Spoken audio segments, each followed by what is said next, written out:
My name is Sophie Miller, and for most of my life, I believed my mother and I were inseparable. She was my best friend, my protector, my safe place in a world that often felt too loud and cruel. But everything changed the night I turned 17. The night I learned that love can turn into silence, and silence can destroy everything. It started like any other birthday. The smell of vanilla cake filled the kitchen, and Mom was humming the same tune she always did when she baked. Something old and soft that reminded me of my childhood. But this year felt different. Her smile looked forced.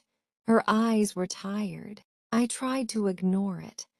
I tried to pretend nothing had changed since Dad's death a year earlier. But it had. After he was gone, she became a stranger in her own home, quiet, withdrawn, and quick to anger. I told myself it was grief. I told myself she needed time. But deep down, I knew something else was wrong. That night, I blew out my candles, wished for things to be normal again, and went to my room. But as I passed by her study, I heard her whispering, angrily, desperately into the phone. "You promised me this would never reach her. Do you understand?" Never. I froze. Her tone wasn't like anything I'd heard before. "Mom," I said, pushing the door open slightly. She jumped, slamming the phone down. Her face turned pale. "Sophie, you should be asleep. I heard you. What are you hiding from me?" Her eyes flashed with panic, then softened into something almost like sorrow. "It's nothing, sweetheart, just work." Work. My mom hadn't worked in months. That night, I lay awake, listening to the house creak and breathe, wondering who my mother really was. The next morning, I decided to find out. While she was out buying groceries, I snuck into her study. It was something I'd never done before. I used to respect her privacy, but that word respect meant little when your heart was drowning in suspicion. The drawers were locked, but I'd watched her enough times to know where she hid the spare key, inside the ceramic bird on the shelf. My hands shook as I opened the bottom drawer. Inside were letters, old and yellowed, all written in Dad's handwriting. My chest tightened. I hadn't seen his writing in so long, but what made me tremble wasn't the letters. It was the return address. They weren't from my father's office in Chicago.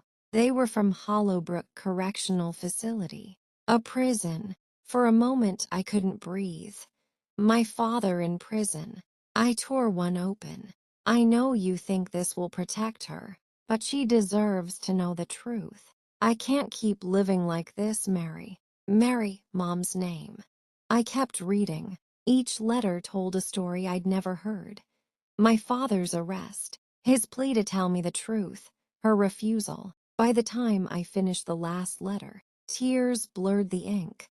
My father hadn't died in an accident like she'd told me. He had been alive, locked away somewhere, for something she never explained. And she'd lied, for years. When Mom came home, I confronted her. I still remember the way the grocery bags slipped from her hands when she saw the letters in mine. "You lied to me," I shouted, my voice breaking.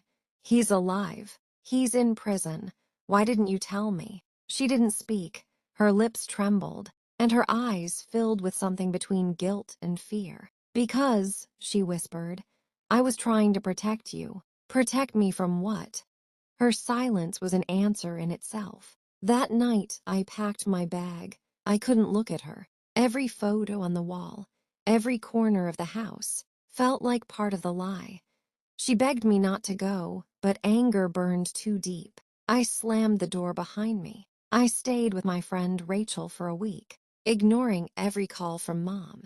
I told myself I hated her, I told myself I never wanted to see her again. But late at night, when the world was quiet, I missed her voice. I missed her warmth. Then, on the seventh night, I got a call. It was from Hollowbrook Prison. The man on the line said my father wanted to see me. My heart stopped. I didn't know what I expected when I walked into that cold visiting room. The sound of metal doors, the hum of fluorescent lights. But when I saw him, I froze. He looked older, thinner, but his eyes were the same.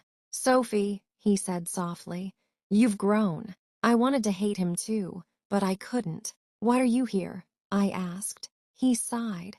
"Because your mother took the blame for something I did." I stared at him, confused. "What do you mean?" He looked down at his hands. "There was an accident at my company. People got hurt. I made a mistake, a big one, but your mother, she confessed to protect me. The deal was, I'd serve time quietly while she raised you, and you'd never have to know." My stomach twisted.